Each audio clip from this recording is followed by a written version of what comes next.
समोर येऊन स्थानबद्ध व्हा. दादांना विनंती आपलं मनोगत व्यक्त करा. आदरणीय भाऊ या ठिकाणी आलेले आहेत. आपण सर्वांनी त्यांचं स्वागत केलेलं आहे. मी एवढं सांगेन की भारतीय जनता पार्टीने गरीब घराण्याचे आणि शेतकऱ्यांच्या मुलांना प्रतिनिधित्व देण्यासाठी हा मतदारसंघ आमचा होता, परंतु कार्यकर्त्याला संधी देण्यासाठी प्रवीण भैयांनी मोठ्या मनाने आमच्या घरातला असल्यासारखा ढुके ज्यांनी आतापर्यंत सेवा केलेली सगळ्या परिवाराची किंवा पक्षाची, आणि म्हणून घरातला उमेदवार हा अनिताताई ढुके आम्ही दिलेला आहे आणि भारतीय जनता पार्टीने दिलेला आहे.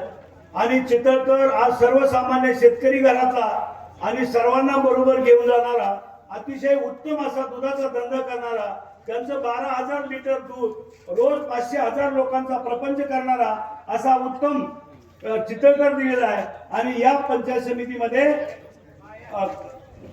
महेंद्र काळे यांच्या मिसेस दीपाली काळे यांना उमेदवारी दिलेली आहे.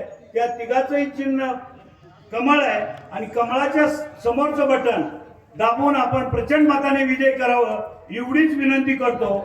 शेवटी तुम्हाला जाता जाता एवढंच सांगेल बांधवानो की लक्षात ठेवा, एका बाजूला धनशक्ती आहे आणि दुसऱ्या बाजूला सर्वसामान्यांची मुलं आम्ही उभा केलेली आहे.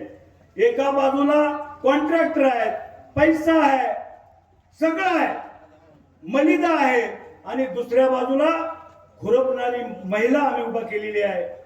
रोज शेतात काम करणारी, काबाड कष्ट करणारी, शेतकऱ्यांचं दुःख जाणणारी पोरांची मुलं आम्ही या ठिकाणी उभं केले आहेत. आणि म्हणून तुमच्या हातामध्ये खऱ्या अर्थानं हे काम करण्याची संधी आहे. आपण सर्वसामान्यांच्या बरोबर उभं राहावं एवढीच कळकळीची विनंती करतो आणि थांबतो. जय हिंद, जय महाराष्ट्र. धन्यवाद दादा. यानंतर या